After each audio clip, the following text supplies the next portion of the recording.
1, 2, 1, 2. Juste voir si ça enregistre le son. 1, 2, 1, 2. Oui, 1, 2. Voilà, bon, on va commencer comme pas l'air d'avoir d'autres personnes qui nous rejoignent. Mais Jérémy, si je te dérange, tu... ça fait. Non. Alors, juste attendre que voilà, Olivier nous rejoigne. Alors, on va prier juste pour remettre le temps de ce soir. Eh ben, Seigneur, merci pour ce soir. Merci pour ta présence avec nous. Et, Seigneur, on te remet la discussion de ce soir qui vont porter sur la création, et sur les anges. Et Seigneur, que tu donnes voilà, de grandir ensemble dans la compréhension des choses, de ta création. Et Seigneur, merci parce que tu nous apprends à mieux te connaître. Seigneur, que notre connaissance ne soit pas juste des informations en plus, mais nous à plus te connaître pour mieux t'aimer. Seigneur, que ce que l'on fait ce soir ne soit pas juste pour voilà, remplir notre connaissance, mais pour au contraire tourner nos cœurs vers toi, pour t'adorer, pour te louer, pour nous émerveiller du Dieu tout-puissant que tu es. Seigneur, viens conduire ce soir, ton nom Jésus. Amen. Voilà, donc ce soir, c'était prévu on va parler du sujet de la création. Donc c'est moi qui vais amener, puis ensuite Jérémy nous apportera le sujet des anges. Donc voilà, deux thématiques, voilà, aussi de théologie. Euh, Quelque part, euh, bah oui, comprendre comment Dieu a créé les choses, c'est important. Et dans Néhémie, ah mince, pardon, j'ai bougé de...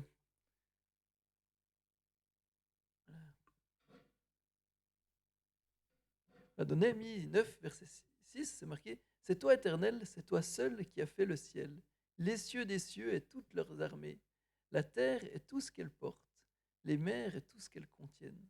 C'est toi qui donnes la vie à tout cela, et les corps célestes se prosternent devant toi. Voilà, on parlait de la création des anges, et on voit que Néhémie dit c'est toi, Éternel, c'est toi seul qui as fait le ciel, les cieux des cieux et toutes leurs armées.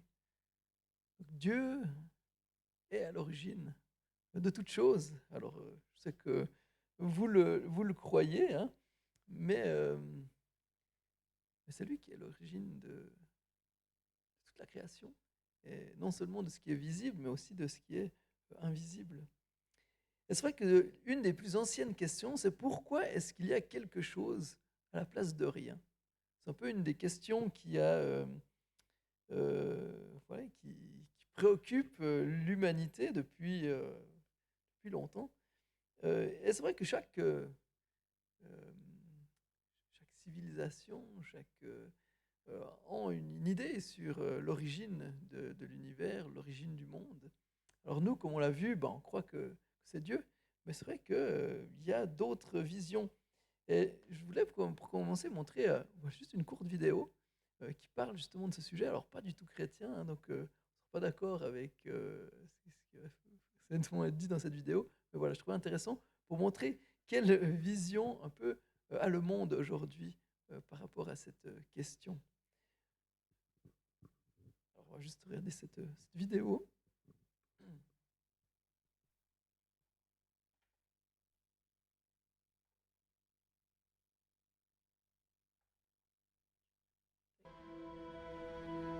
L'univers est un tout. De ses plus infimes particules à ses galaxies les plus étendues et jusqu'à l'existence même de l'espace, du temps et de la vie. Mais comment tout a commencé ? L'origine de l'univers est l'origine de tout. De nombreuses théories scientifiques, ainsi que de nombreuses légendes provenant des quatre coins de notre planète, ont tenté de rationaliser ces mystérieuses origines. Cependant, l'explication la plus répandue concerne celle de la théorie du Big Bang. La théorie du Big Bang avance que l'univers serait né sous la forme d'un point chaud et infiniment dense. Large de quelques millimètres à peine, ce point était similaire à un trou noir suralimenté. Il y a environ 13,7 milliards d'années, ce minuscule point explosa violemment. De cette explosion, le Big Bang, naquirent la matière, l'énergie, l'espace et le temps. Se déroulèrent ensuite deux étapes majeures de l'évolution de l'univers. Appelées ères de rayonnement et ères de la matière, elles sont définies par des périodes cruciales qui ont contribué à façonner notre univers. En premier vient l'ère de rayonnement, nommée par rapport à l'abondance de rayonnement émanant du Big Bang. Cette ère est elle-même constituée de plusieurs étapes, qui se sont produites lors des premières dizaines de milliers d'années de l'univers. La première étape est appelée ère de Planck. La matière n'était pas encore présente dans l'univers à cette période. Seule l'énergie et l'ancêtre des 4 forces de la nature, la superforce, existaient. À la fin de cette période, un événement crucial se produisit, au cours duquel la gravité se scinda de la superforce. Vint ensuite l'ère de grande unification, dont le nom provient des 3 autres forces de la nature restées unifiées. Cette époque prit fin lorsque l'une de ces forces, appelée force forte, se détacha du reste. S'ensuivit l'ère de l'inflation cosmique, durant laquelle l'univers entra en rapide expansion. Presque instantanément, il grandit de la taille d'un atome à celle d'un pamplemousse. L'univers était alors brûlant et se mélangeait avec des électrons, des quarks et bien d'autres particules. Arriva ensuite l'ère électrofaible, au cours de laquelle les 2 dernières forces, la force électromagnétique et l'interaction faible, se déchirèrent. Durant l'étape suivante, l'ère des quarks, tous les ingrédients composant l'univers étaient rassemblés. Pourtant, ce dernier était bien trop chaud et trop dense pour que les particules subatomiques puissent se former. C'est lors de l'ère hadronique que l'univers s'est suffisamment refroidi pour permettre aux quarks de se lier et de former les protons et les neutrons. Lors des ères leptoniques et nucléaires, les 2 dernières étapes de l'ère de rayonnement, protons et neutrons subirent un changement important. Ils fusionnèrent sous forme de noyaux, créant ainsi le premier élément chimique de l'univers, l'hélium. Cette nouvelle capacité de l'univers à créer des éléments à la base de toute matière entraîna l'ère de la matière. Comme son nom l'indique, l'ère de la matière est définie par l'apparition de la matière dans l'univers.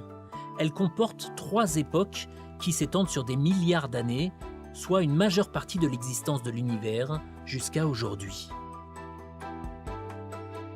La première période fut l'ère atomique. Lors de cette étape, la température dans l'univers baissa suffisamment pour permettre aux électrons de s'accrocher au noyau. Ce processus, appelé recombinaison, a permis la création du second élément de l'univers, l'hydrogène. Cet hydrogène, avec des atomes d'hélium, a parsemé l'univers de nuages atomiques. Dans ces nuages, de petites poches de gaz ont pu, avec assez de gravité, collecter des atomes. Ces amas d'atomes, formés lors de l'époque galactique, devinrent la base de notre galaxie. Nichées au cœur de ces galaxies, les étoiles commencèrent à se former. Ainsi commença l'actuelle et dernière étape du développement de notre univers, l'ère stellaire.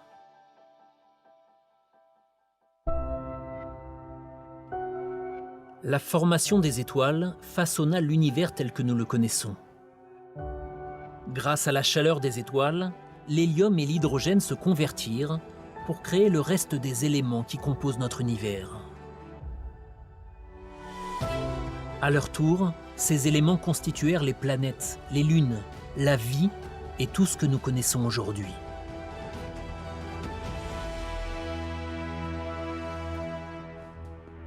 Cet écosystème, ce tout, n'existe que grâce aux étapes qui se sont succédées lors du développement de l'univers. Alors que d'innombrables questions concernant ses origines persistent encore, ce n'est plus qu'une question de temps avant que leurs réponses ne nous parviennent.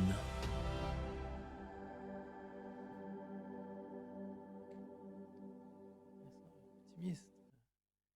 Alors, Tac. Voilà, comment est-ce que vous réagissez à cette vidéo? Qu'est-ce qui vous parle? Qu'est-ce qui... voilà, vous voyez ça sous les anges. Ils arrivent après.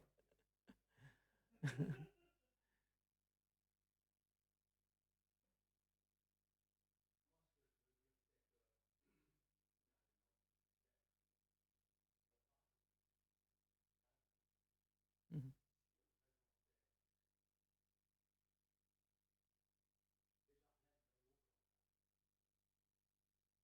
mhm,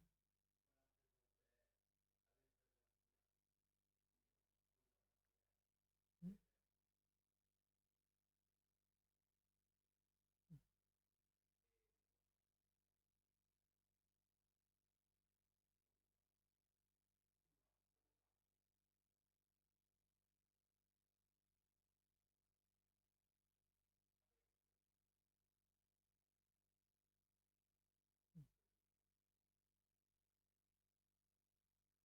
mhm, mhm,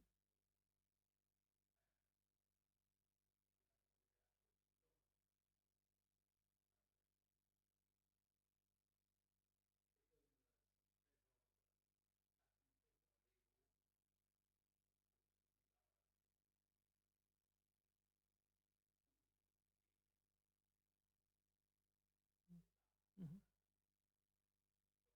mhm, mhm, mhm.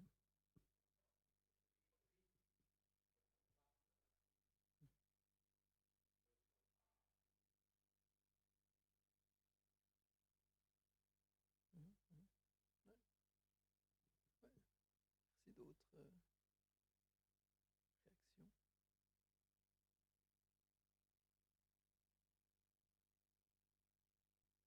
ouais,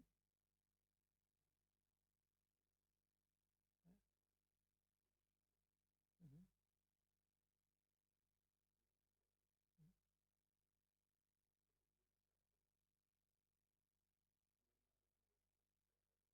mhm,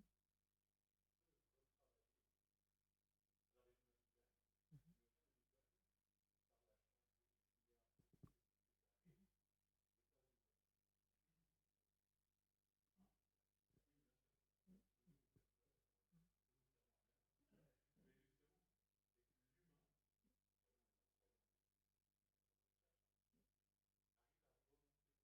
Ouais,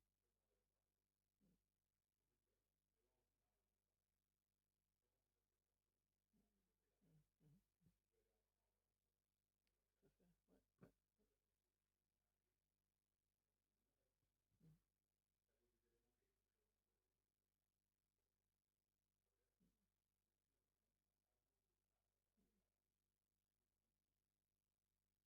Mhm, mhm, mhm, mhm. Ouais, d'autres. Ouais, ouais, c'est ça. Ouais, ouais,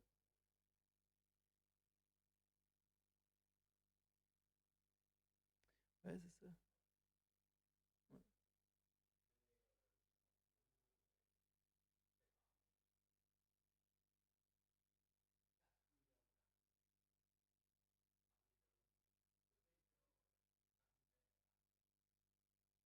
Mhm,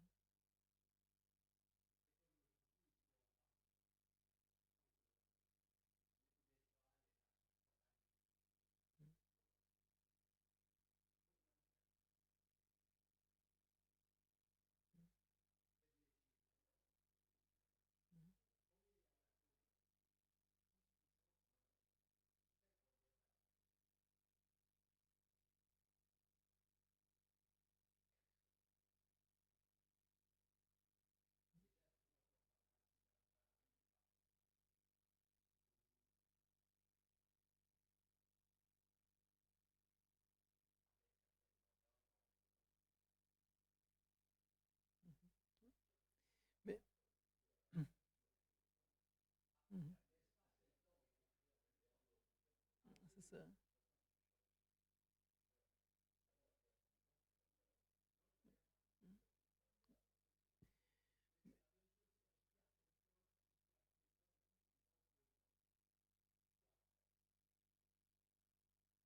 c'est ça. Ouais, mais exactement.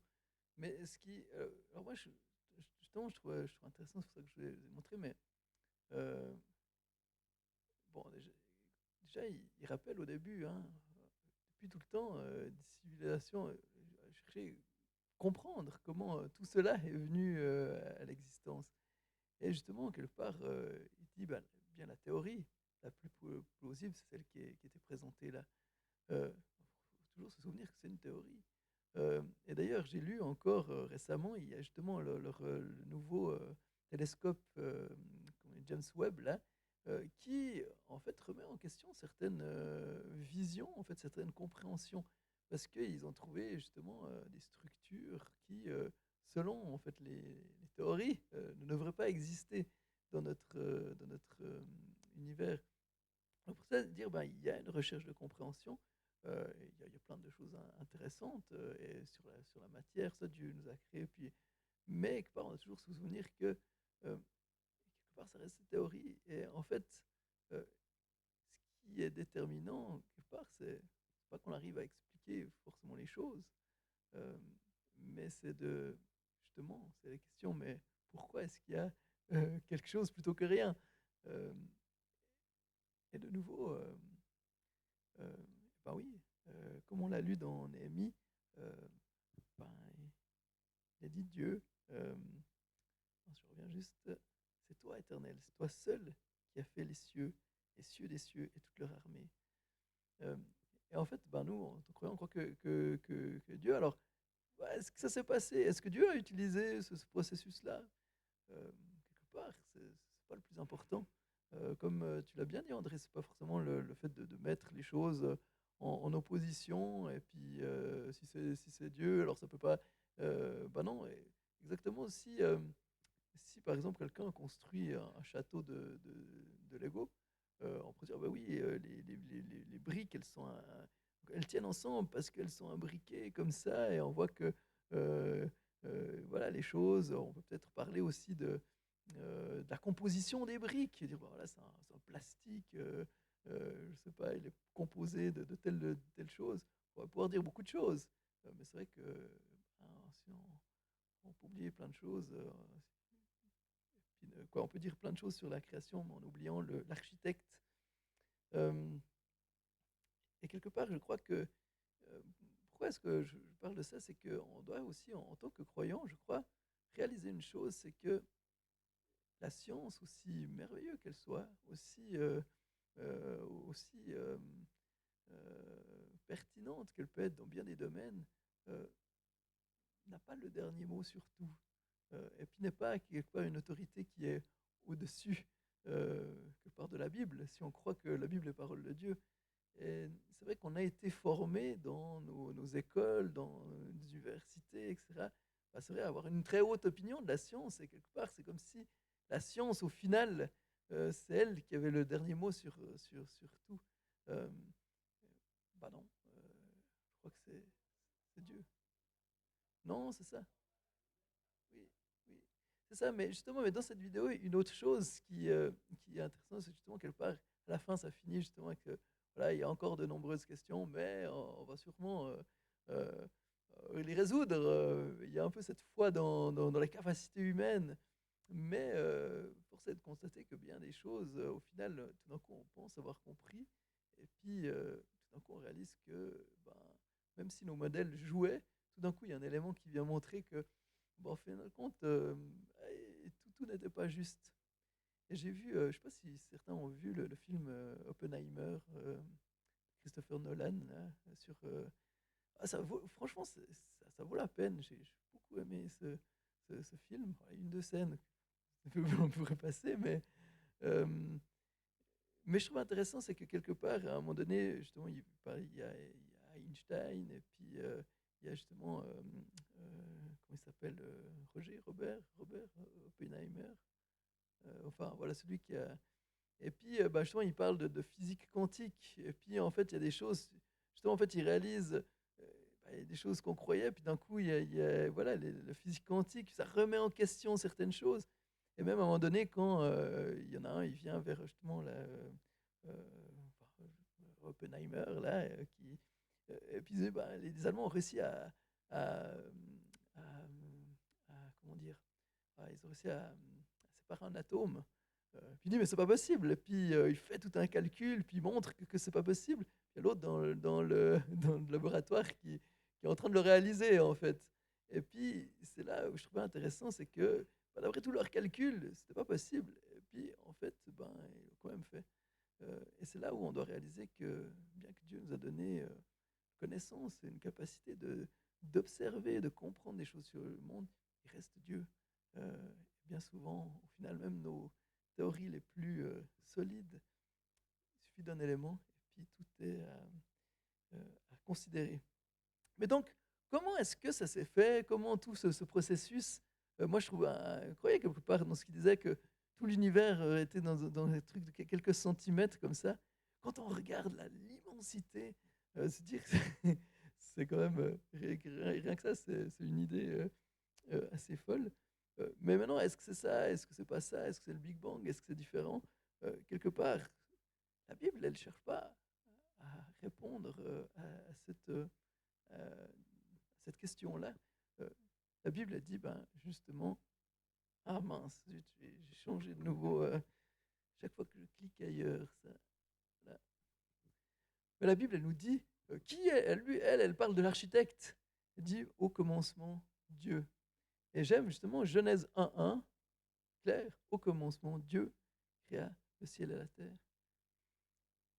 Le but de la Bible, c'est justement de nous montrer l'architecte, qui est l'auteur de toutes choses. Et, ces trois mots, quelque part, il y a tellement de choses importantes. Il dit, au commencement, oui, il y a eu un commencement. Maintenant, il y a certaines théories aussi, justement, qui disent, en fait, peut-être que en fait, l'univers est éternel, et puis que en fait, les choses ont toujours existé, et puis que peut-être qu'en fait, il y aurait un système en fait, comme le Big Bang, il y a eu il y a eu l'expansion de l'univers, jusqu'à un certain point où de nouveau l'univers va se contracter et puis ça va, enfin voilà, peut-être ça fait ça à l'infini, créant des multiples univers. Enfin voilà, c'est une autre théorie. Mais quelque part, on est face quand même à l'objet de percevoir justement l'éternité de quelque chose qui est là euh, et d'un commencement. Et la Bible est claire. Au commencement, Dieu créa le ciel et la terre. S'il y a un commencement, c'est qu'il y a une cause, donc Dieu. Et puis, s'il y a un commencement, il y a s'il y a Dieu, il y a une création.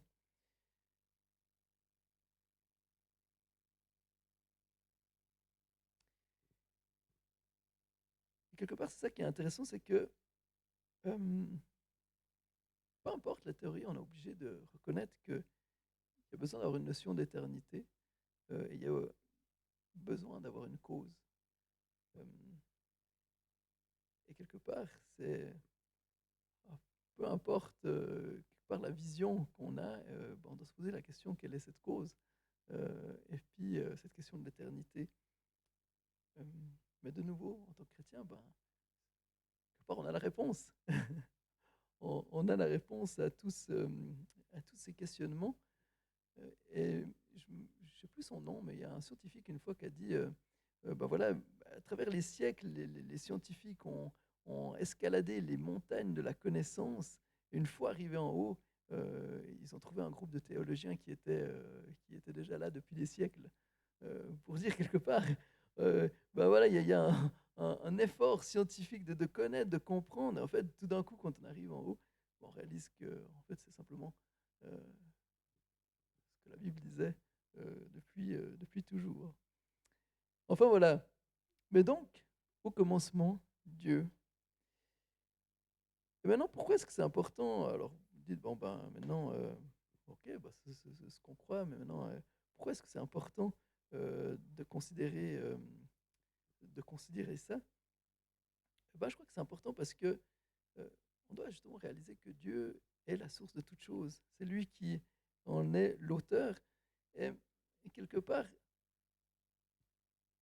des fois, on aime bien que la science prouve les choses de Dieu. ou les choses que la Bible nous dit. Mais de nouveau, est-ce que c'est ça le plus important? Hébreu, ouais, pardon, j'ai raté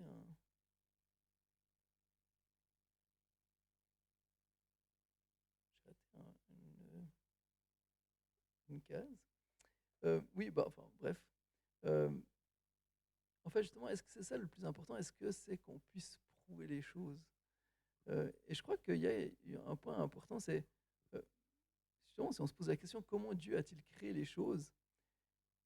Quelque part, Hébreu 11, 3 dit, par la foi, nous comprenons que l'univers a été formé par la parole de Dieu, de sorte que le monde visible n'a pas été fait à partir des choses visibles.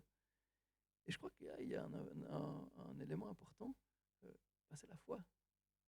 Euh, Est-ce qu'on croit que c'est Dieu qui a créé toute chose? Est-ce qu'on a besoin qu'on nous le prouve, qu'on nous le montre?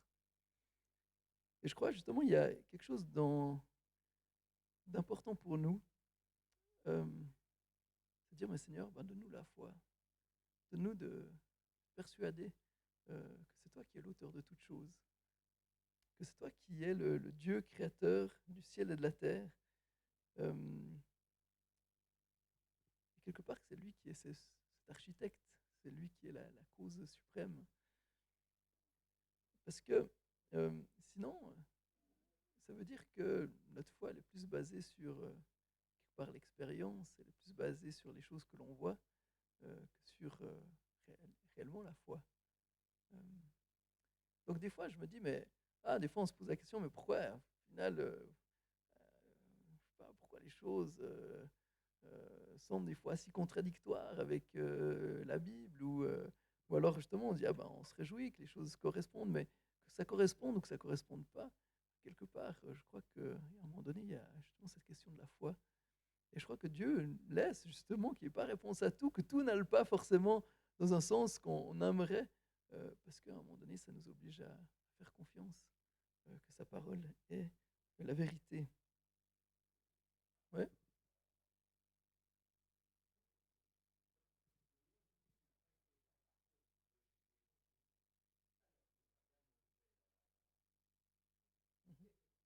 Mhm, mhm,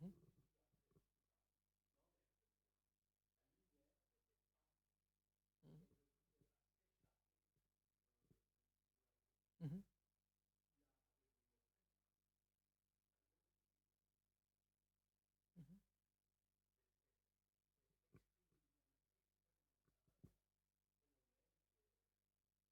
mhm, mhm, mhm. Mais tout à fait, et même maintenant, il y a des réflexions, on va dire peut-être que même euh, pour d'autres théories qui englobent pas forcément le Big Bang, mais qui diraient justement, en fait, non, au début, il n'y avait rien.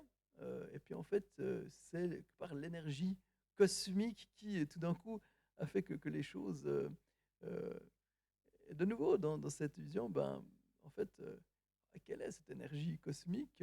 Quoi, il est obligé que, de toute façon qu'il y ait quelque chose, parce que même de l'énergie, ce n'est pas rien. Euh, mais quelque part, même si les choses étaient invisibles, voilà, Dieu était là. Et quelque part, ça rejoint ce que justement la Bible nous dit dans ce verset. Euh,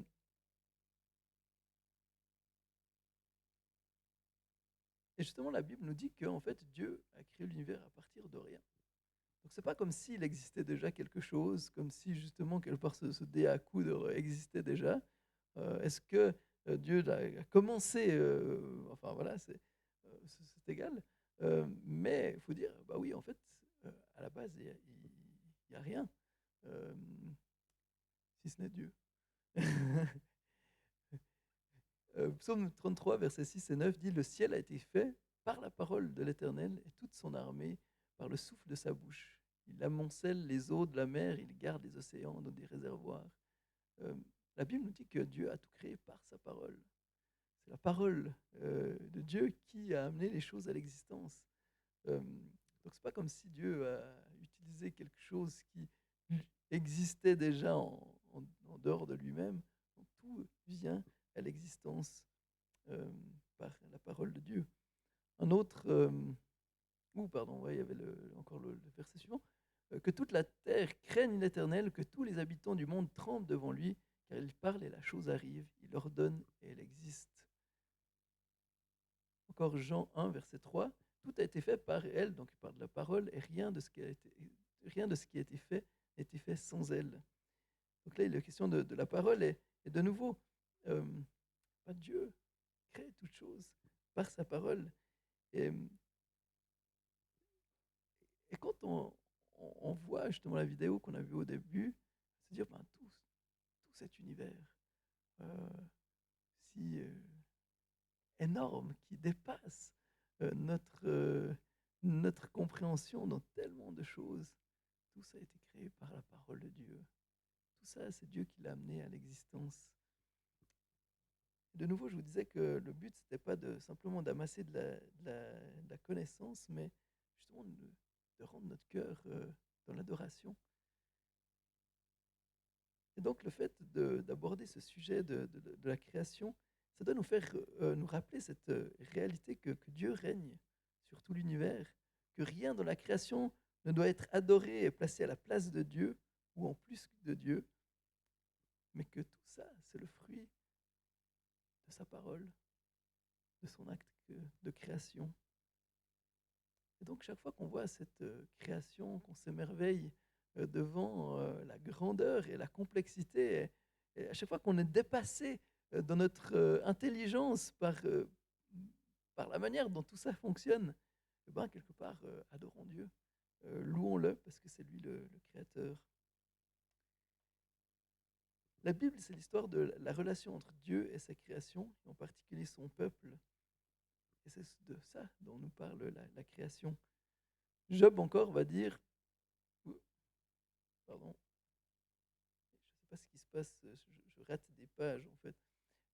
Enfin, la dernière chose, c'est que, en fait, la création, elle reste aussi dépendante de Dieu. Euh, Dieu est distinct de sa création, comme tu l'as dit, André. Dieu n'est pas justement le produit de la création, où c'est lui qui l'a créé, il est distinct de sa création, il n'en fait pas partie, parce que c'est lui qui a façonné, c'est lui qui règne. Dieu est indépendant de sa création, mais il est engagé dans la création. Et il y a quelque chose de beau, c'est que quelque part la Bible nous dit que Dieu tient toute chose dans ses mains. L'existence de la création, son fonctionnement, c'est Dieu qui le permet à chaque instant.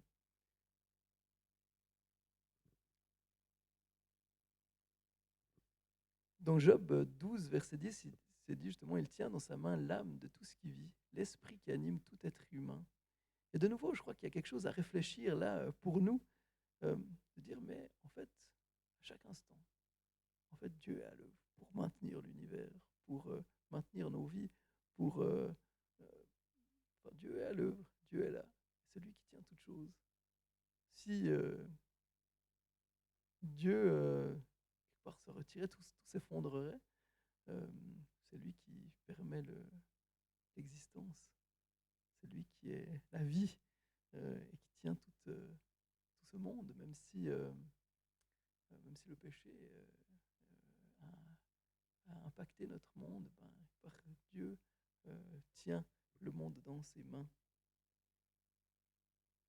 Acte 17, 25, 28 dit, il n'est pas servi par des mains humaines comme s'il avait besoin de quoi que ce soit, lui qui donne à tous la vie, le souffle et toute chose. Il a fait en sorte que tous les peuples issus d'un seul homme habitent sur toute la surface de la terre, et il a déterminé la durée des temps et des limites de leur lieu d'habitation.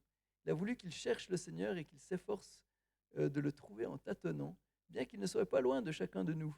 En effet, c'est en lui que nous avons la vie, le mouvement et l'être. Comme l'ont aussi dit quelques-uns de vos poètes, nous sommes aussi de sa race. De nouveau, là, on voit, c'est en lui que nous avons la vie, le mouvement et l'être. C'est par la grâce de Dieu, c'est par sa force, c'est par sa puissance.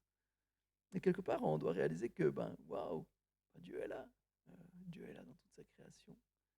Dieu maintient tout ça. Dieu fait que les choses, vivent. Quelque part, c'est beau de se dire que le Dieu tout-puissant, le créateur de l'univers, est impliqué comme ça dans sa création, n'a pas simplement créé quelque chose qu'il a laissé de côté, mais non, il est impliqué dans sa création. Dieu soutient toute chose. Et aussi, quelque part, ça peut nous donner confiance, c'est que ben, l'univers n'est pas simplement à la dérive, comme ça, euh, euh, voilà, comme une voiture qui aurait plus de frein et qui dévale en bas un ravin. Ben non, Dieu tient toute chose entre ses mains. Elle n'est pas hors de son contrôle. Et une dernière chose aussi, dans cette question de la création, c'est euh, pourquoi est-ce que Dieu a créé les choses? Dieu n'a pas créé, comme on l'a vu, c'est pas, comme on l'a vu dans le verset précédent, euh, Dieu n'est pas servi par des mains humaines comme s'il avait besoin de quoi que ce soit. Donc, quelque part, Dieu n'a pas créé l'univers, Dieu n'a pas créé le monde, simplement parce que lui manquait quelque chose. Il s'ennuyait quand même dans ce vide intergalactique. Il se dit, bah, oh là là, moi, je m'ennuie là. Bah, tiens, je vais faire quelque chose. Et non, quelque part, Dieu est pleinement suffisant lui-même. Et c'est ça aussi tout ce qui est beau, le concept de la Trinité. Hein. Euh, Dieu, il ne lui manque rien. Et voilà, il sait pas qu'il avait besoin d'occupation. On s'est dit, bah, tiens, je vais faire un monde comme ça, comme nous quand on joue à SimCity. Et puis on se dit, bon, voilà, ça va nous occuper. Puis des fois, il faut qu'il y ait un peu des tremblements de terre ou je ne sais pas quoi, comme ça donne un peu d'action. Bah non, euh, Dieu était pleinement satisfait en lui-même, pleinement comblé en lui-même. C'est simplement quelque part ce débordement euh, d'amour, de grâce, de vie qui fait que voilà, Dieu a créé tout ça. Mais de nouveau, c'est pas parce qu'il lui manquait quelque chose, mais la Bible nous dit que Dieu a créé l'univers pour manifester sa gloire. Et je crois que là, il y a aussi un point important pour nous. euh, Ésaïe 43, verset 7 dit tous ceux qui portent mon nom, que j'ai créé pour ma gloire, que j'ai façonné, que j'ai fait. Dieu a créé les choses pour sa gloire. Et pour nous, là aussi, c'est un point important parce qu'on doit réaliser, c'est quoi le but? C'est quoi le but de Dieu au final dans la création? Le but de Dieu, c'est sa gloire. Et du coup, quel est le but de notre vie? Pourquoi est-ce qu'on vit? Pour la gloire de Dieu. Et vous savez, des fois, je vois des gens là en relation d'aide qui ont l'impression justement d'avoir raté leur vie. Et j'aime bien leur rappeler quand justement ils sont, voilà, ils ont un certain âge et puis que ils se disent oh, mince, toutes ces années, j'ai l'impression d'avoir rien fait, etc. Je dis mais est-ce que vous avez la foi? Puis quand ils l'ont, et puis que quelque part je leur demande ce qu'ils ont fait pour Dieu, je rappelle, en fait, vous avez mieux réussi que la plupart des gens. Parce que si vous vivez pour la gloire de Dieu, vous faites ce pourquoi on a été créé. C'est pas la réussite, c'est pas se donner un nom, c'est pas avoir un bon travail ou quoi que ce soit. Le but de notre existence, c'est la gloire de Dieu. Donc quelque part, peu importe, tu peux être au chômage et vivre pour la gloire de Dieu. Tu peux être malade, handicapé et vivre pour la gloire de Dieu. Et quelque part, tu réussis mieux ta vie que si tu étais PDG ou président de la Confédération suisse ou je ne sais pas quoi. Et là, je crois qu'il y a quelque chose aussi, justement, de ce concept qui est important dans notre vision du monde. Si on a cette vision de Dieu a tout créé, que Dieu a tout créé pour sa gloire, justement, on a cette vision pour notre vie. Et justement, c'est important parce que ça a des réelles conséquences dans notre manière de vivre. Donc, pourquoi est-ce que vous vivez aujourd'hui? Est-ce que vous vivez pour la gloire de Dieu? Si ce n'est pas le cas, quelque part, c'est que vous ne vivez pas selon le but de Dieu. Et en fait, c'est le but de Dieu dans toute chose. Quand on voit justement les galaxies, quand on voit ces méga soleils, ces trous noirs, tout est pour la gloire de Dieu. Tout témoigne de sa grandeur. Tout nous donne un aperçu de sa puissance, de sa sagesse. Tout nous parle en fait de Dieu, de la gloire de son nom. Psaume 19, versets 2 et 3 dit, le ciel raconte la gloire de Dieu, et l'étendue révèle l'œuvre de ses mains. Le jour en instruit un autre, la nuit en donne connaissance à un autre. De nouveau, le ciel raconte la gloire de Dieu. Donc Dieu a créé toutes choses pour sa gloire, et Dieu a créé euh, toutes choses bonnes. On doit aussi considérer, même si notre monde aujourd'hui, waouh, euh, on peut se poser des questions, des fois, dire, oh, ben, tiens, quand même, cette création, il y a quand même des soucis.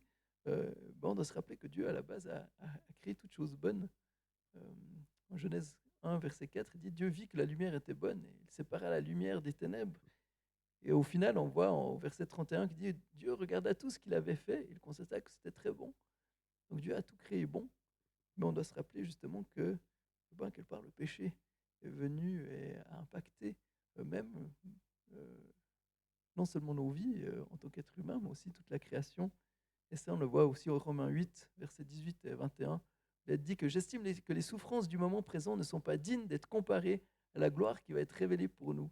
De fait, la création attend avec un ardent désir la révélation des fils de Dieu. En effet, la création était soumise à l'inconsistance, non de son propre gré, mais à cause de celui qui l'y a soumise. Toutefois, elle a l'espérance d'être elle aussi libérée de l'esclavage de la corruption pour prendre part à la glorieuse liberté des enfants de Dieu.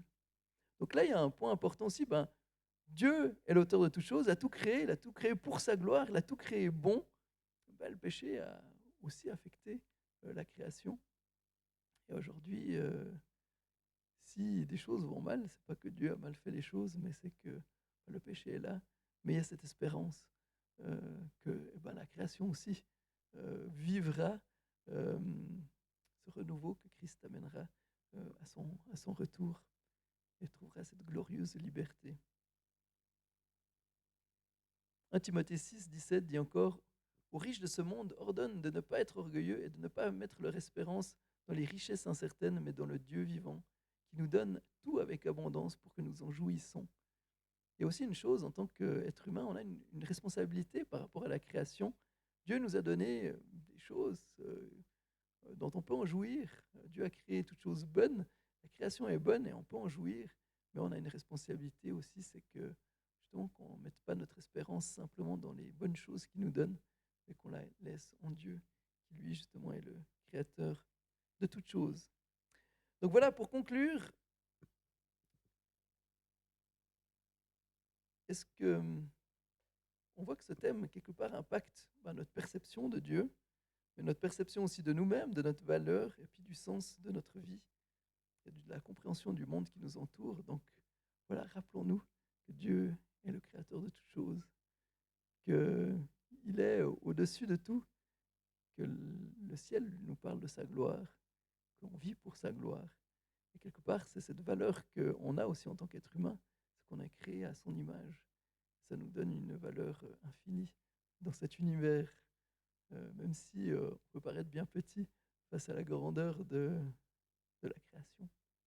Voilà, je ne sais pas si vous avez des questions, quelque chose besoin de clarifier.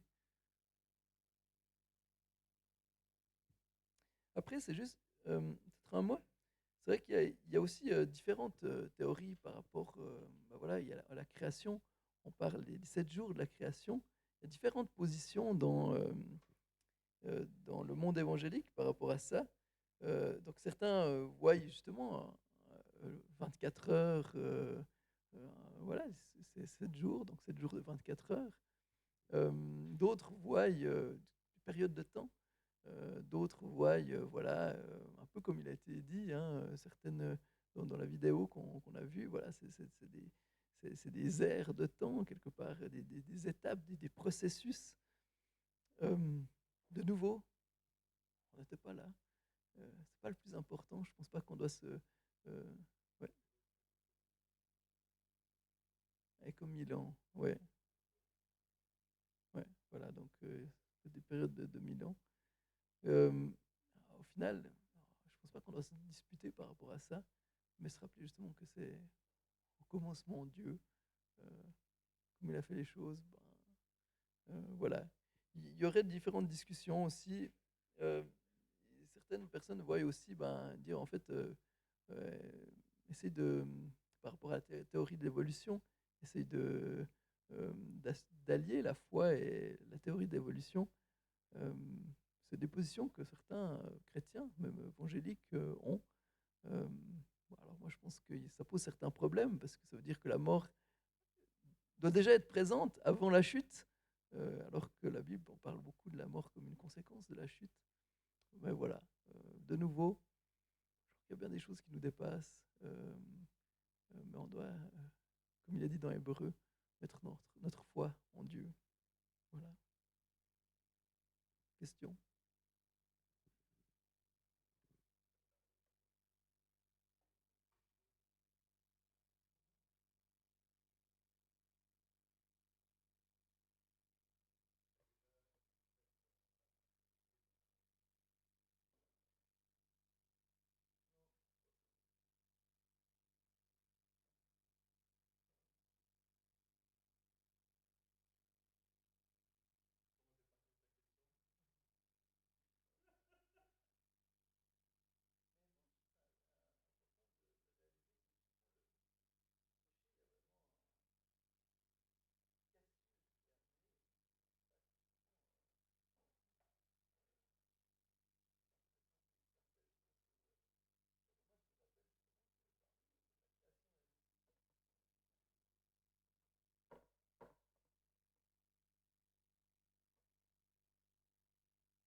C'est dit, quoi qu'il porte.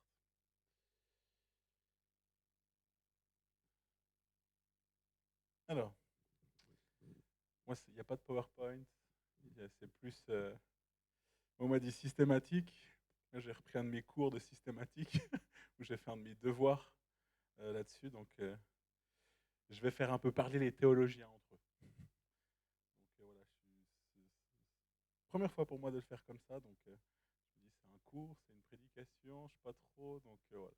Je prends volontiers vos remarques après pour m'améliorer aussi. Donc, moi, je vais parler de l'angélologie, à ne pas confondre avec l'angéologie. L'angéologie, c'est occulte. C'est dans le monde, le New Age. On utilise le langage des anges, pour chercher des réponses à la vie. Et je connais ça parce qu'avant d'être dans le Seigneur, c'est des choses que je cherchais aussi. Donc, ce serait une manière que le divin voudrait nous communiquer, c'est l'angéologie. Mais dans la Bible, l'étude des anges, c'est l'angélologie.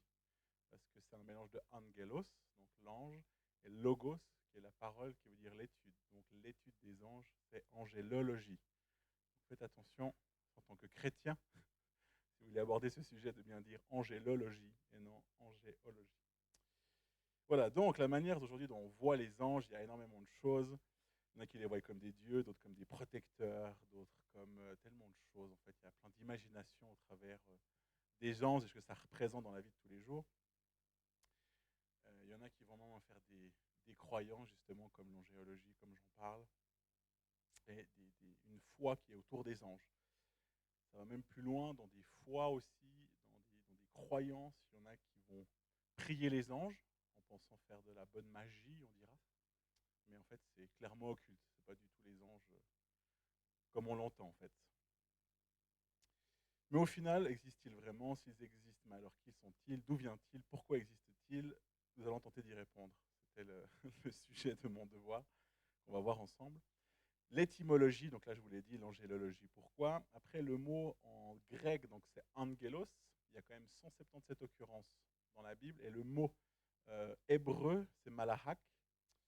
Donc ça signifie, les deux sont vraiment signifiés comme messager ou envoyé. Je vais reprendre un peu des versets qui ont été donnés. Néhémie 9 et 6, on l'a vu. C'est toi l'Éternel, c'est toi seul qui as fait le ciel, les cieux des cieux et toute leur armée. La terre et tout ce qu'elle porte, les mers et tout ce qu'elles contiennent. C'est toi qui donnes la vie à tout cela et les corps célestes se prosternent devant toi. Donc on parle déjà de corps céleste, on parle qu'il a créé une armée dans les cieux. Ça nous laisse déjà un peu réfléchir à un monde invisible. Et donc Colossiens 1,16, en effet, c'est en lui que tout a été créé, dans le ciel et sur la terre, le visible et l'invisible. Donc ça veut dire qu'il y a quand même une notion d'invisibilité, le fait que Dieu a créé. Donc on peut déjà affirmer qu'il y a bien un monde invisible et un monde visible. Et dans ce monde invisible, possiblement, Dieu a créé des anges.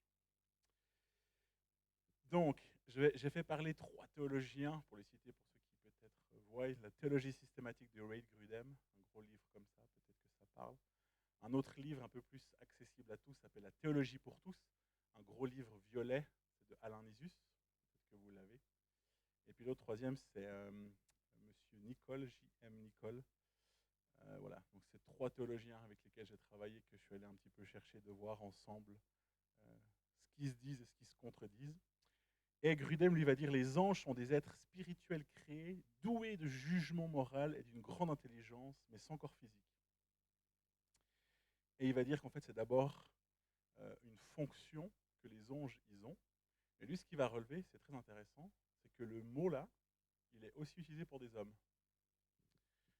Donc c'est un peu particulier, mais c'est vrai qu'on prend dans Agé, au chapitre 1 au 13, donc c'est-à-dire que c'est le mot malahak qui va ressortir, le mot ange. Agé, le messager de l'Éternel, c'était un prophète, dit au peuple, d'après l'ordre de l'Éternel, je suis moi-même avec vous, déclare l'Éternel.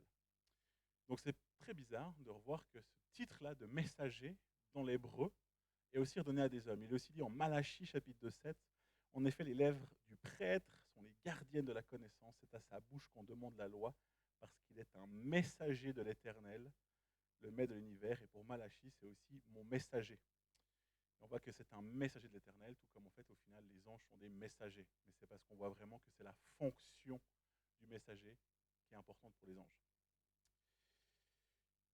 Ensuite, la création des anges. Donc Grudem, lui, va dire qu'en fait, les anges n'ont pas toujours existé, qu'ils font partie de l'univers que Dieu a créé. Donc ça rejoint aussi à ta question d'avant, mais quand les anges, dans la création en même temps, comme nous l'avons, comme dit aussi avec Néhémie, il y a cette partie du monde invisible que Dieu a créé, en l'Éternel, toi qui as fait les cieux et toute leur armée. Donc pour Grudem, c'est vraiment le fait de dire l'armée de Dieu qui est faite dans l'invisible. Cette armée est composée d'anges. Si on prend Paul,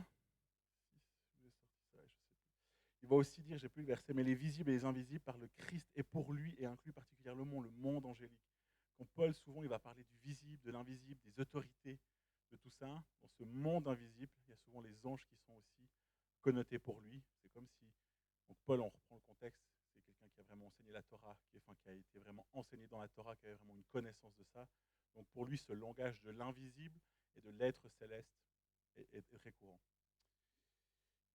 Ensuite, donc, la question quand il a été créé, il est assez difficile de répondre à cette question, mais il va dire justement, la théologie de Grudem, c'est les anges ont certainement été créés avant le 7e jour de la création. Il se base sur le chapitre 2:1 de Genèse. C'est ainsi que furent terminés le ciel et la terre et toute leur armée.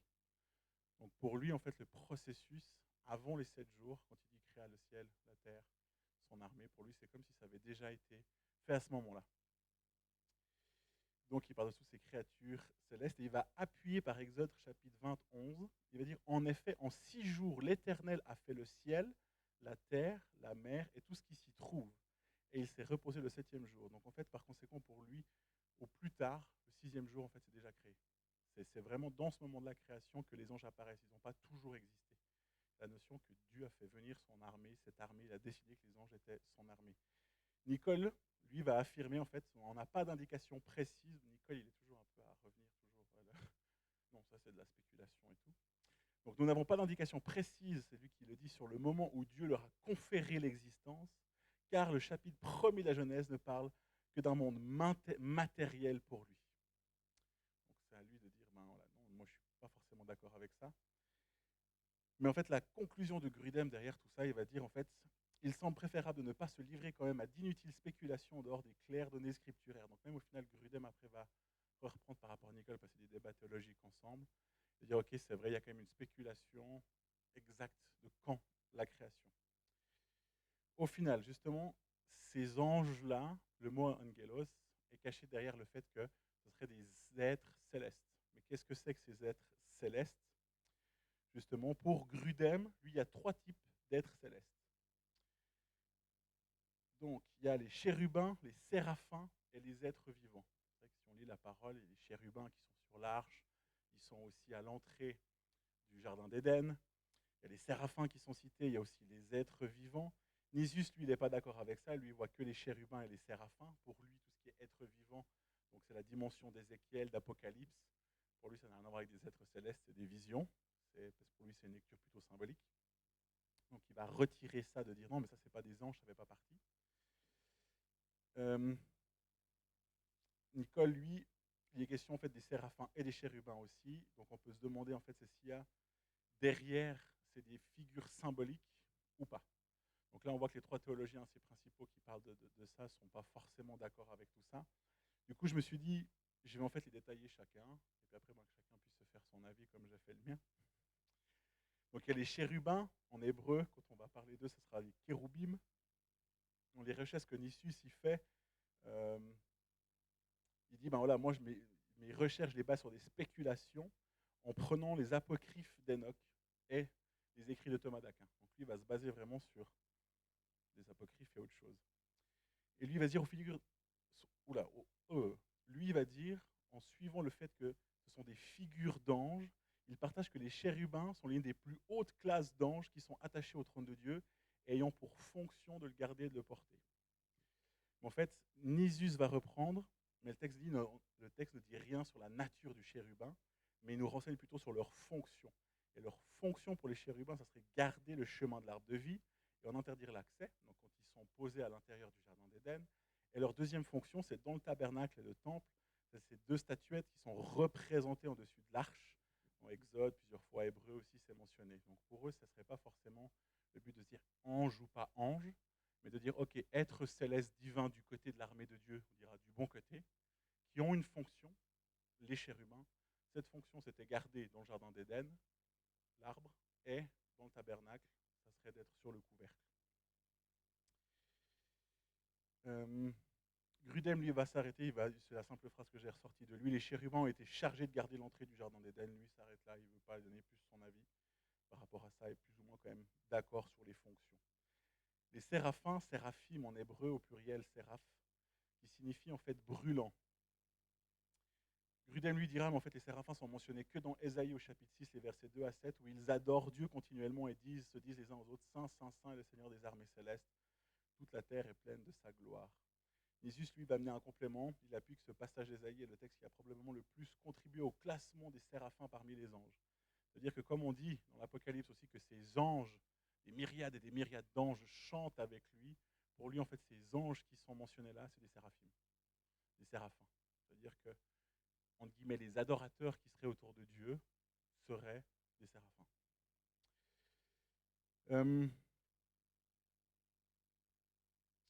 Puis dans le Nouveau Testament, en fait, les séraphins, ils sont pas cités. Il n'y a aucun moment, justement, où le mot en grec n'est cité, donc d'où le fait qu'il n'y a pas plus d'explications sur les séraphins que dans l'Ancien Testament.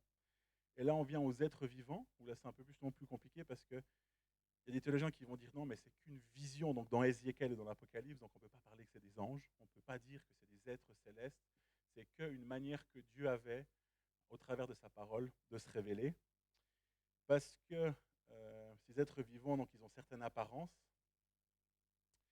l'aspect d'un lion, d'un veau, d'un homme, d'un aigle, ça représente les puissances différentes de la création divine, mais aussi ils vont mettre en aspect leurs fonctions. Les fonctions de ces êtres, c'est vrai que jour et nuit, ils ne cessent de dire Saint, Saint, Saint le Seigneur, le Dieu Tout-Puissant, celui qui était, qui est et qui vient. Apocalypse 4.8. Donc, il y en a qui vont se poser la question, justement, comme il y en a qui ne les classifiaient pas dans les anges, en disant, mais en fait, comme c'est ceux qui adorent, ce sont des séraphins au final, qui ont juste une autre apparence. Mais de nouveau, ils sont assez d'accord de dire qu'on n'est que sur de la spéculation. Donc on ne peut pas aller plus loin sur le fait de dire ces classifications d'anges au final de ces 3 groupes ou pas. Mais là où ils sont d'accord, c'est que dans certains textes bibliques, il y a un rôle de gardien, il y a un rôle d'adorateur, il y a un rôle justement d'être à l'œuvre dans les jugements de Dieu. Ça, ils sont assez d'accord pour dire que, au final, le fait de classifier des anges, c'est très compliqué. De leur donner un petit peu si on les définit par tranche, par catégorie, c'est aussi un petit peu compliqué, mais tous assez d'accord pour dire qu'en fait, les fonctions sont importantes. Donc la question qu'en fait les théologiens ont soulevée, c'est d'après leur fonction, vu qu'on va garder au final en tête que l'important c'est la fonction des anges, c'est est-ce qu'il y a une hiérarchie. En fait, Nicole et Nisius en fait, sont d'accord pour dire que l'apôtre Paul dans Éphésiens va dire, et dans Colossiens, leurs différences sont trône, souveraineté, principauté, pouvoir, domination, autorité, puissance. Et donc, est-ce que le fait de mentionner plusieurs titres différents, ça amène une hiérarchie ou pas? Nicole affirme, nous nous garderons bien de vouloir imaginer des distinctions subtiles entre les êtres célestes sur la base de ces termes, mais sans grand risque de se tromper, on peut dire qu'il s'agit de diverses catégories d'anges bons ou mauvais. Donc en fait, de là, Nicole va dire en fait, au lieu de les classifier, c'est des êtres célestes, et en fait, on peut classifier bons ou mauvais. C'est un peu, lui, sa conclusion, on dira, dans le fait de les nommer. Mais Grudem, lui, nous démontre par l'écriture qu'en fait, il y a vraiment une hiérarchie angélique. Donc lui, il veut quand même sortir du côté bon-mauvais, puis il se dit, OK, il y a une hiérarchie à l'intérieur. Il va nous parler en Jude 9 d'un ange, Michaël, qui serait un archange, un titre qui indique qu'il a une autorité sur d'autres anges. Il est appelé l'un des principaux chefs en Daniel chapitre 10-13. Donc, Michaël semblerait être un chef de l'armée angélique aussi en Apocalypse 12-7-8. Donc lui, il part de là pour se dire, il y a quand même un archange, il y a quand même un chef, donc il devrait quand même y avoir une certaine hiérarchie dans les anges. Nicole, lui, partage encore ses recherches où justement il y a des théologiens qui ont proposé une hiérarchie, mais en fait, dans cette hiérarchie, on se rend compte qu'au final, c'est des théories qui sont tirées par les cheveux, qui sont des spéculations, parce qu'au final, on n'a vraiment aucune réponse scripturaire de la Bible, à part que archange, qui serait des chefs sur les anges. Et il ajoute une pensée de Calvin. Et Calvin va dire, pour que nos connaissances soient correctement structurées, ne nous occupons pas des questions sans intérêt dont débattent les personnes oisives qui, sans interroger la parole de Dieu, cherchent à connaître quelles sont la nature, le nombre et les catégories des anges. Je ne suis pas très calviniste en principe, mais là, j'aime bien parce que c'est clair, c'est net, c'est précis. Et dans ce devoir, je me suis dit, en fait, c'est vrai. Parce que tu cherches le truc, tu arrives cul-de-sac, ok, cul-de-sac. Donc au final, il a raison. Il faisait des discussions, de dire, ok, c'est pas... Donc là, jusqu'à là, première conclusion avant d'aller plus loin, c'est de se dire, ok, il y a des anges, en fait, ce qui est important, c'est leur fonction. Est-ce qu'il y a une hiérarchie qui est importante pour nous? Non, pas vraiment. Et c'est un peu ce qu'on a au niveau de la Bible. Ça ne sert à rien d'aller, c'est que de la spéculation. Et comme, je ne sais plus lequel va le dire, mais comme c'est touché à beaucoup de fables, c'est touché avec de l'occultisme aussi, c'est dangereux de commencer à aller chercher des réponses plus loin, parce qu'on s'éloignerait de la Bible, et puis on rentrerait peut-être dans l'occultisme et dans d'autres dérives. Donc voilà. Ah oui, j'ai juste sauté ça, c'est qu'en fait, comme il disait que Michael était l'un des principaux chefs, c'est-à-dire qu'il y avait sûrement d'autres chefs, est-ce que Gabriel, comme il est aussi cité, serait un ange important qui ferait partie de ces chefs ou pas? Ensuite, la puissance des gens. Selon Grudem, les anges ont apparemment une très grande puissance. Ils sont appelés, vous, ces anges qui êtes puissants en force et qui exécutez sa parole. Psaume 103:20. Puissance en Éphésiens 1:21. Seigneurie et autorité en Colossiens 1:16. On voit qu'il y a quand même une puissance que Dieu a mis au travers des anges. Et bien que la puissance des anges soit très grande, elle n'est pas infinie, mais elle est utilisée pour combattre les puissances démoniaques sous le contrôle de Satan. Donc c'est dans Daniel 10:13. On voit qu'il y a le combat. Il a envoyé ses anges pour se combattre contre les ennemis. Apocalypse 12 aussi, versets 7 et 8. Encore dans l'Apocalypse au chapitre 20. Donc on voit qu'il y a une puissance chez les anges qui ont été donnés par Dieu pour une raison. On voit que pour l'instant, les premières raisons au niveau de l'écriture, c'est quand même combattre l'ennemi. Et puis en fait, on peut faire le lien avec justement, quand il dit qu'en fait, il fait partie de l'armée céleste de Dieu. Une armée, en général, c'est fait pour se battre. Donc ça veut dire qu'il y a une fonction quand même, on a vu jusque-là, où ils adorent Dieu, ils gardent la présence de Dieu dans le tabernacle, ils gardent quand même le jardin d'Éden, mais au final, ils sont quand même une force, ces anges. Pourquoi? Pour combattre aussi les démons. Il y a le fait de dire que dans 1 Corinthiens 6,3, lorsque le Seigneur viendra, nous serons élevés au-dessus des anges. Donc on voit qu'il y a quand même l'importance, c'est les anges, mais que nous, on sera élevés au-dessus d'eux. Mais on voit aussi dans 2 Pierre 2,11 que les anges nous sont supérieurs en force et en puissance. Donc, Nisus ajoute à cela que le pouvoir, quoique grand, des anges reste soumis à l'autorité du Seigneur. Ils sont évidemment inférieurs au Christ en force et en dignité. De là aussi, Nisus se pose la question, mais est-ce qu'au final les anges déchus, quand Dieu les a déchus, est-ce qu'il leur a enlevé de la force, est-ce qu'il leur a enlevé de la puissance? C'est une question qui soulève aucune réponse car spéculation. Ensuite, je me suis intéressé au ministère des anges. Pourquoi en fait les anges sont là? En fait, pour nous, est-ce qu'ils ont vraiment un rôle important? On se dirait, si Dieu les a créés, c'est pas pour rien, mais on va essayer de comprendre pourquoi. Selon Nicole, comme toutes les autres créatures, les anges sont appelés à louer Dieu. Bénissez l'Éternel, vous ses anges, en psaume 103:20, on l'a vu un peu. Des millions d'entre eux, groupés autour du trône céleste, glorifient l'agneau immolé, donc toujours l'adoration. Puisque le mot ange signifie messager, il n'est pas surprenant que la transmission d'une parole de la part de Dieu joue un rôle important dans leur activité. On va juste voir que ça peut dire danger juste après. Fréquemment, ils sont présentés comme des agents exécuteurs du jugement divin. On voit qu'ils vont participer au jugement. Jésus lui-même déclare que les anges, au dernier jour, jetteront les réprouvés dans la fournaise du feu et rassembleront les élus des 4 vents d'une extrémité du ciel jusqu'à l'autre. Donc on voit qu'il y a même un rôle aussi que les anges auront par la suite par rapport à nous. Dieu juge bon de servir de ses anges pour exercer un ministère en faveur de ceux qui vont hériter du salut. Dans Hébreux 1,14, c'est bien dit qu'ils sont mis à notre service. Mais là, il soulève vraiment les théologiens de dire attention, ils sont à la disposition de Dieu, mais pas la nôtre. C'est-à-dire qu'ils sont là pour nous servir, mais en fait, on n'a pas ordre sur eux de dire ange de Dieu, tu peux me. Non. C'est Dieu qui doit juger bon. Donc on n'a pas à prendre l'initiative d'appeler un ange, mais c'est à Dieu si lui, il estime de nous envoyer des anges qui le fassent. Ça, je vais aussi revenir.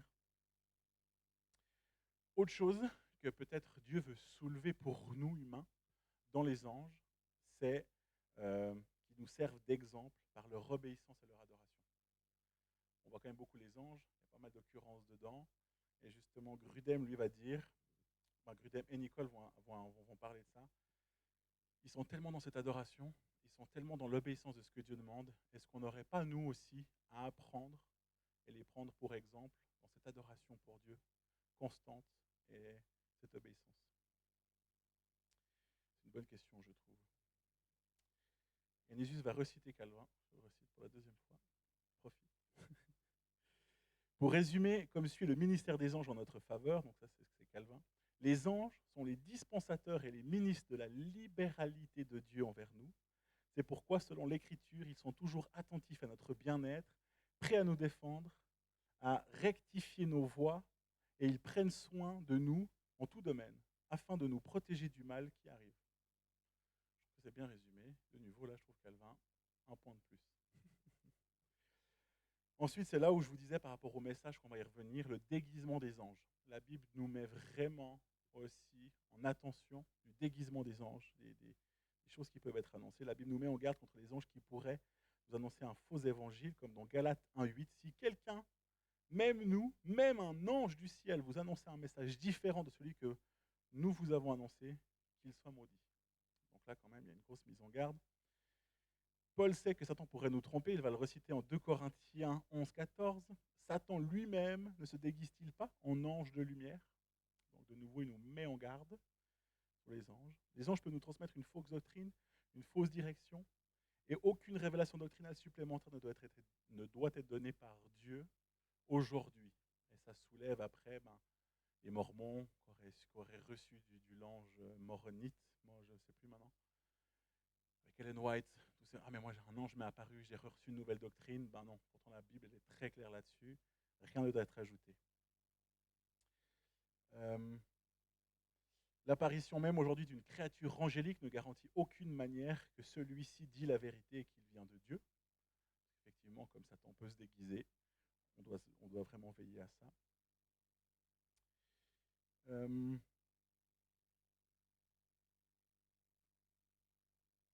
Donc ouais, vraiment faire attention à ça.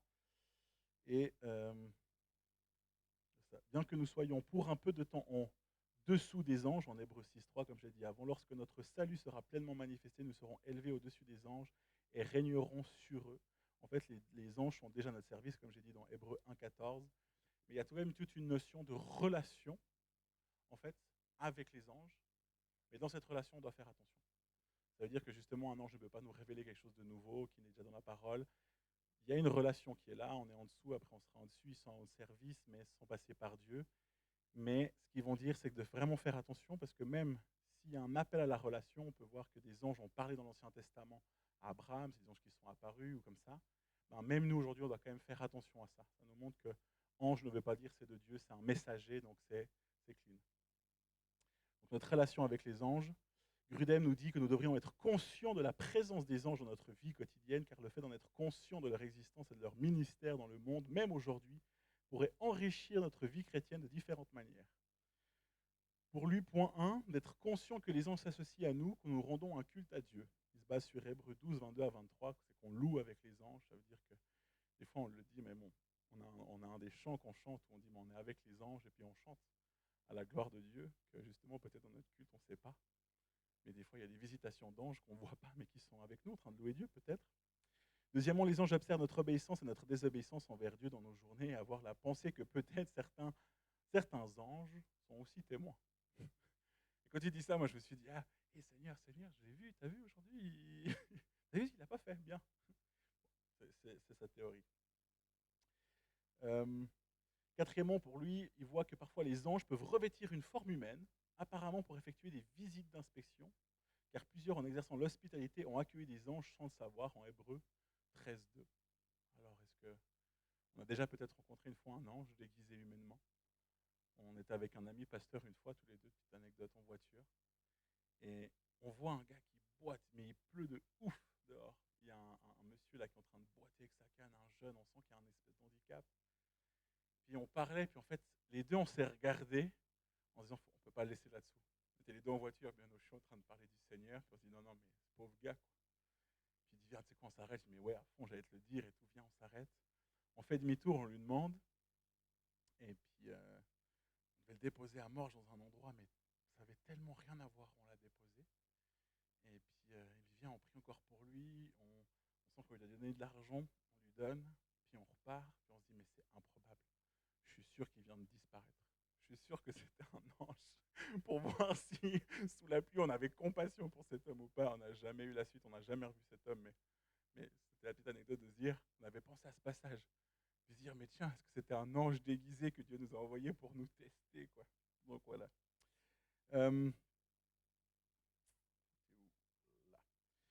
Et dernièrement, lorsque nous sommes soudainement délivrés d'un danger ou d'une situation de détresse, nous devrions nous demander si Dieu n'a pas envoyé ses anges pour nous aider. Il chargera ses anges de veiller sur tes chemins, de porter sur leurs mains, de peur que ton pied heurte une pierre. Je ne sais pas s'il y a des motards ici, mais très souvent, en moto, je me dis, ah là, tu as dû envoyer des anges. Quand tu as le guidon qui fait comme ça, là, je me dis, ah, peut-être que tu as envoyé des anges là.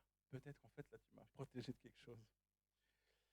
Mais au final, même s'il y a cette relation avec les anges, même s'il y a une notion qui sont là à notre service, même s'il y a une notion que Dieu les envoie pour nous, l'Écriture interdit formellement d'adorer les anges et de leur offrir un culte. Colossiens 2.18, Apocalypse, plusieurs fois aussi, il y a plusieurs passages qui sont cités. Donc on ne devrait pas non plus prier pour les anges, prier les anges, on ne devrait avoir aucune relation, on dirait, au niveau de la parole. C'est la relation, elle est entre Dieu et nous. Mais Dieu veut utiliser ses anges. Donc, c'est à lui de nouveau qui est seul maître, c'est pas à nous d'invoquer des anges, et même en fait de dire, on ne devrait pas dire, mais Seigneur, je te plaît, envoie des anges autour d'eux. Ça ne serait pas juste selon ces théologiens au final, parce qu'on n'a pas demandé à Dieu de nous envoyer des anges, c'est lui qui est maître sur eux, de décider si oui ou non. Et au final, voilà, c'est de se dire, il y a des classifications, on parle de chérubins, on parle de séraphins, on parle d'êtres vivants, mais c'est très difficile de dire que c'est des classes d'anges. On sait que c'est des êtres célestes. On sait que le mot ange, c'est des messagers. Que le mot en hébreu aussi est utilisé pour un homme, pour dire que c'est un messager. Donc au final, il y a des anges qui sont des messagers. Il y a des anges qui sont là pour adorer. Quand on parle des myriades et des myriades, donc on pense qu'il y a énormément d'anges. Ils sont là pour adorer. Ils étaient là pour être sur le tabernacle, dans le tabernacle, sur le couvercle. C'est là aussi pour protéger. Donc au final, on se rend compte qu'il y a vraiment une fonction et un ministère pour les anges que Dieu a donné. Mais au final, on n'a pas vraiment plus d'informations, même après plusieurs recherches. Il y a une relation indirecte avec eux, sans qu'on en ait pleinement conscience. Et voilà. Donc c'est pas facile d'avancer avec ça, mais au final, effectivement, est-ce que c'est des choses qui changent notre salut? Est-ce que les anges vont changer plein de choses? On ne sait pas, mais en tout cas, effectivement, moi j'ai gardé de tout ça de me dire, ben, c'est effectivement des exemples dans l'adoration et l'obéissance. On les voit adorer tout le temps en permanence dans cette présence, et des fois je me dis, mais en fait, je serais peut-être bientôt un jour à côté d'eux, dans cette adoration-là. Je me dis, waouh, ils sont obéissants, ils obéissent, ils ne vont pas à l'encontre de ce que Dieu demande. Voilà, à part peut-être les anges déchus du début, mais, mais voilà, c'était pour moi un exemple là-dedans aussi, c'est un peu ce que je retiens de ça. Donc voilà, je ne sais pas si vous avez des questions, j'espère que c'était clair, j'espère que ce n'est pas trop brouillon pour vous. Pas un sujet facile non plus. Mais...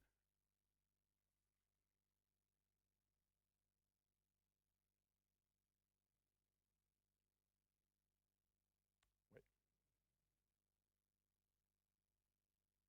Mhm.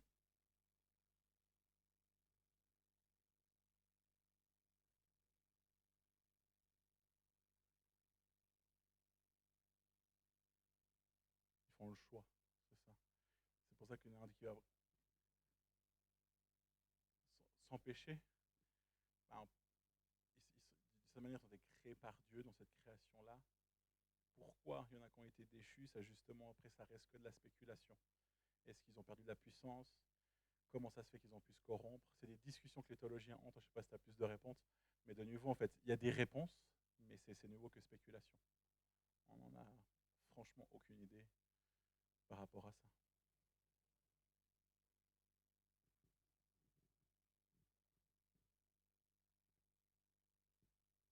Mais au final, si on cherche en démonologie, il y a trois questions. Enfin, il y a plusieurs théories possibles. Mais est-ce que les démons sont les anges déchus? Et tous les théologiens ne sont pas d'accord avec ça, justement. Parce qu'il y en a beaucoup qui disent, bon, en fait, les anges déchus sont devenus les démons. Les sbires de Satan qui nous font crotte, là, c'est les anges déchus. Mais il y a des gens qui ne sont absolument pas d'accord avec ça. Donc, de nouveau, je ne sais pas, mais c'est de nouveau, on rentre en fait justement dans des théories.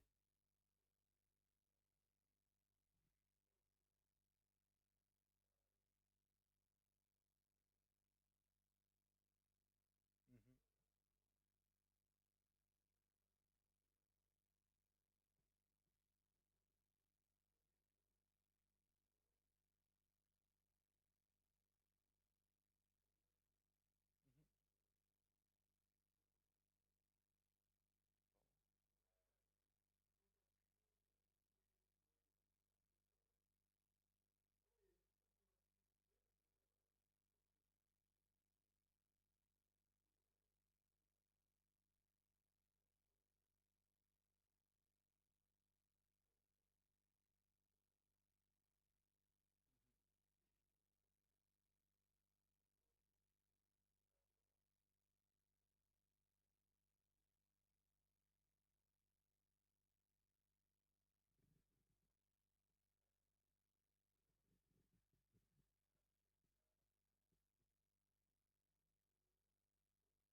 Lignolet, ouais.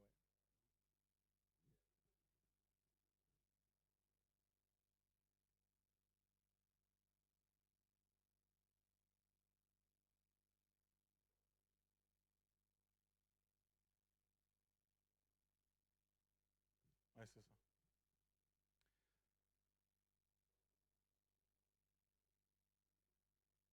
Mhm. Ouais. Et puis justement, cette notion qui est mélangée à l'occultisme aujourd'hui, qui est mélangée à tout ça, fait que c'est très dangereux d'aller creuser. Tu tombes vite sur des choses où tu sais plus trop où t'en es, quoi. Est-ce que là on est toujours bibliquement juste? Est-ce qu'on est dans des théories? C'est compliqué, mais effectivement il y a vraiment une notion de combat spirituel quand même qu'on ne peut pas enlever, mais on voit que Daniel ça n'a rien changé, mais les anges se sont chargés. Quand même 21 jours d'opposition. Donc quand même une notion clé de ces anges-là. Mais après, au niveau de ta question, c'est vrai que pas plus. Je sais pas s'il y avait une autre question. Oui.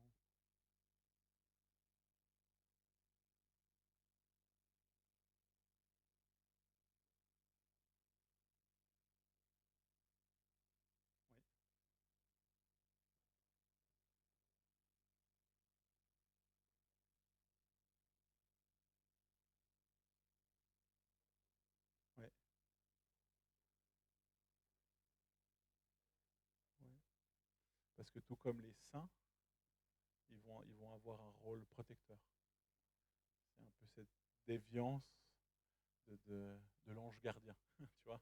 C'est ça, ils sont arrivés là-dedans, en fait. Donc les anges vont protéger. C'est ça. Nous, on en parle.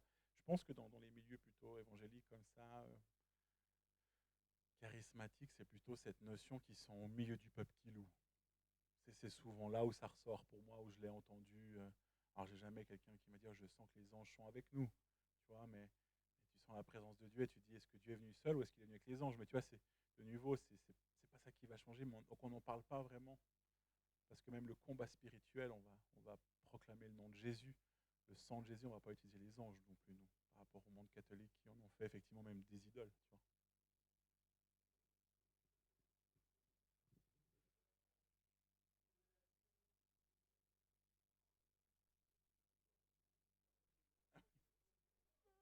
Ouais, c'est juste.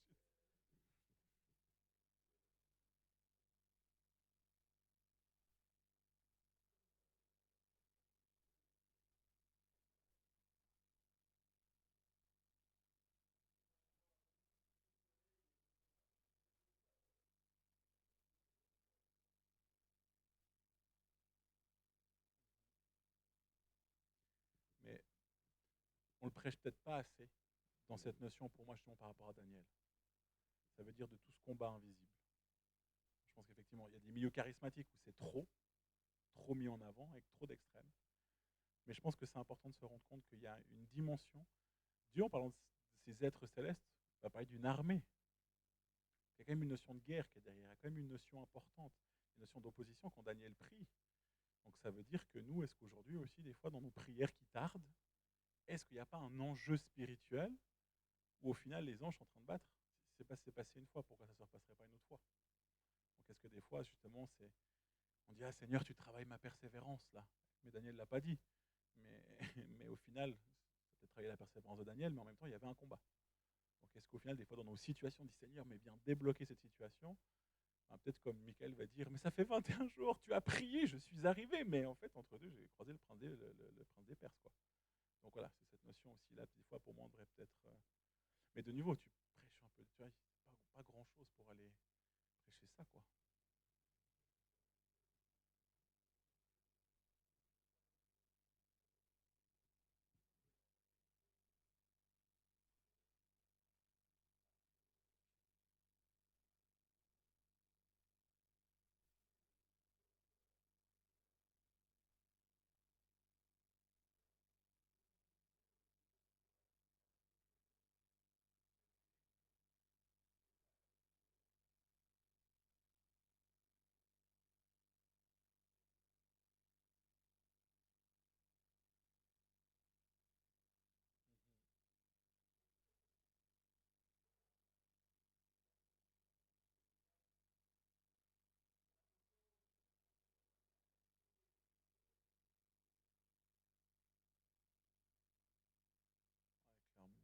Ouais, clairement, clairement.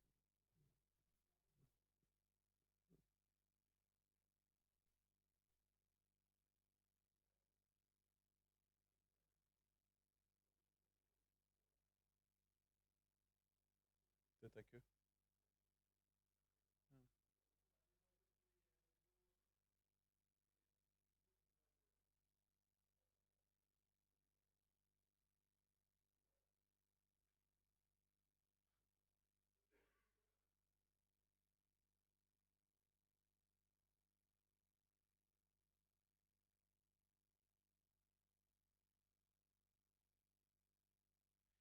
Mais tu vois, de nouveau, si on parle d'ange gardien, cette pensée que des anges nous gardent, cette dérive vient d'où à la base? Très souvent, quand on prend des choses qui ont été déviées de la Bible, et si c'est dévié, c'est-à-dire qu'à la base, il y a quand même eu une source. Ange gardien, oui, tu sais, j'ai mon ange gardien, il me garde. Ouais, ok, c'est erroné, Dieu te garde, Dieu t'aime. Mais derrière, au final, il y a quand même une notion que les anges sont là pour nous protéger. Mais on n'a pas à leur parler, à se dire j'ai un ange gardien qui me suit et tout. Donc je pense que ce fait que Dieu a décidé d'utiliser des anges pour nous protéger, pour moi, elle est ultra importante. Pour moi, c'est vraiment quelque chose d'important sans dire, ok, et Michael, viens, on secours, quoi. Tu vois, mais vraiment, Dieu est maître de ça. Les théologiens le mettent vraiment en warning de ne pas adorer les anges.